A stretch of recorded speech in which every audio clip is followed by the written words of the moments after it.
कालच्या ब्लॉगमध्ये आपण पाहिलं स्वामीनारायण मंदिर खूप सुंदर आणि प्रसन्न वातावरण असलेलं. दुसऱ्या दिवशी म्हणजेच आजच्या दिवशी पटापट आवरून घेतलो आम्ही. सकाळी जेवण वगैरे झालेलं आहे आमचं आणि त्यानंतर इथे आलेलो आहोत कपालेश्वर पंचवटी इथे. तर हे आहे कपालेश्वर मंदिर, खूप सुंदर शिवाचं मंदिर आहे हे. रस्त्याच्या एका साईडला शिवाचं मंदिर आहे आणि दुसऱ्या साईडला पंचवटी येथेच रामकुंड देखील आहे, म्हणजेच पंचवटी येथील गोदा घाट आहे. आणि इथे गोदा घाटच्याच बाजूला ही शिवाची मूर्ती देखील आहे. तर इथे देखील मी पाया पडून घेतलेली आहे आणि तिथे पुढे ना साई मंदिर देखील आहे. जाते वेळेस ना नदीमध्ये जाण्याच्या अगोदरच इथे जे जे देव आहेत तिथले मी दर्शन देखील करून घेतलेले आहे. आणि इथे एक बंद मंदिर देखील आहे, ते देखील पाहिलं मी. तिथे देखील पाया पडले आणि तिथलं विचारलं देखील मी. तर ते मंदिर 12 वर्षाला एकदाच उघडतं जेव्हा कुंभमेळा भरतो. आणि आता 12 वर्ष पूर्ण होणार आहेत पुढच्या वर्षी, म्हणजे 2027ला. तर पुढच्या वर्षी कुंभमेळा देखील आहे. हे आहे मुखी हनुमान मंदिर आहे. 2 मुख आहेत.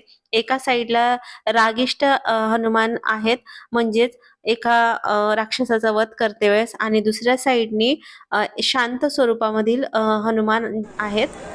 मित्र रवी सूर्य भानु खगभूषण हिरण्यगर्भ मरीचादित्य सवित्रवर्क भास्करभ्यो नमो नमः. हा आता पुन्हा एकदा. मित्र रवी सूर्य भानु खगभूषण हिरण्यगर्भ मरीचादित्य सवित्रवर्क भास्करभ्यो नमो नमः. मित्र रवी सूर्य भानु खगभूषण हिरण्यगर्भ मरीचादित्य सवित्रवर्क भास्करभ्यो नमो नमः.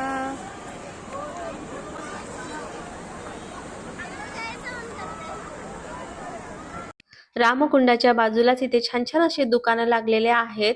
तिथे ना शंख, कवड्या, शिवपिंड आणि इतर देवासाठी लागणारे साहित्य वगैरे आणि जुने नाणे हे देखील विकण्यासाठी होते. एक नाणं ना 10 रुपयाला, कोणतंही नाणं घ्या मग ते. सिन्नर मधील गोंदेश्वर मंदिरला आम्ही इथे पोहोचलेलो आहोत. डायरेक्ट पंचवटीमधून इथे या मंदिरमध्ये आलेलो आहोत. खूप सुंदर मंदिर वाटत आहे हे बाहेरून देखील आणि आतून देखील तेवढंच सुंदर आहे. पण मला इथली एकच गोष्ट नाही आवडली.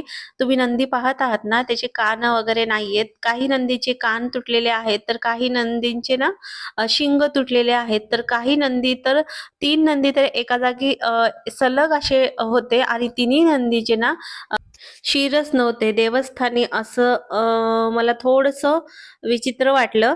आणि त्यानंतर ना आमचं सगळं दर्शन वगैरे करून घेतलं झालं. फोटो वगैरे देखील आम्ही शूट करून घेतलो आणि त्यानंतर आम्ही निघालो जाण्यासाठी. सगळ्यात अगोदर ताईंच्या घरी गेलो, चहा वगैरे घेतला आणि मुलांनी जेवण वगैरे करून घेतलं. परत त्यांना भूक लागली होती तर जेवण वगैरे केलं आणि त्यानंतर आता आम्ही निघणार आहोत मुंबईला. आता परत चाललेलो आहोत नाशिकलाच, परत ताईंकडच्या घरी. आम्ही 4ला घरी पोहोचलो आणि 1 तास लागला चहा वगैरे घेण्यासाठी. जेवण वगैरे मुलांनी केलं, आम्ही गप्पा मारल्या आणि 5 वाजता तिथून निघालो.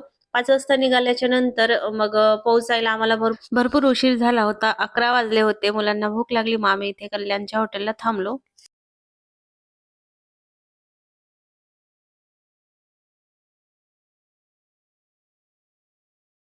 मी कल्याणला होतो, मग कल्याणला इथे ह्या हॉटेलमध्ये आलेलो आणि इथे खूप छान ना सिंगिंग करत होते.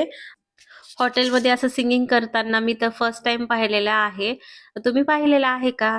मला नक्की सांगा. मी तर पहिल्यांदाच पाहिलं आणि मला खूप छान वाटलं, आनंद वाटला. आणि वैदूला बोलली की वैदू जाऊन ना थोडंसं शूट देखील कर ना, कसं बोलतायत काय.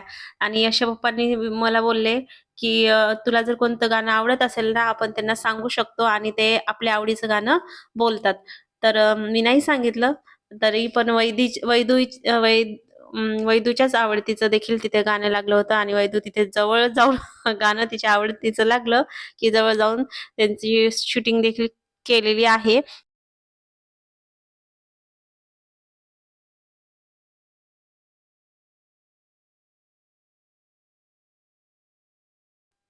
पुढच्या व्हिडिओमध्ये तर तुम्ही पाहू शकता, एका जेंट्सनी येऊन गाणं देखील सांगलेलं आहे. नंतर मग त्यांनी ते गाणं संपल्याच्या नंतर ते दुसरं गाणं देखील बोलायला चालू केलेलं आहेत. हे आहे ते हॉटेल. आता आमचं जेवण वगैरे सगळं झालेलं आहे आणि आता आम्ही निघालेलो आहोत. मला घरी पोहोचण्यासाठी ना 12:30 तरी आरामात वाजले होते. आणि चला मग पुन्हा भेटूया.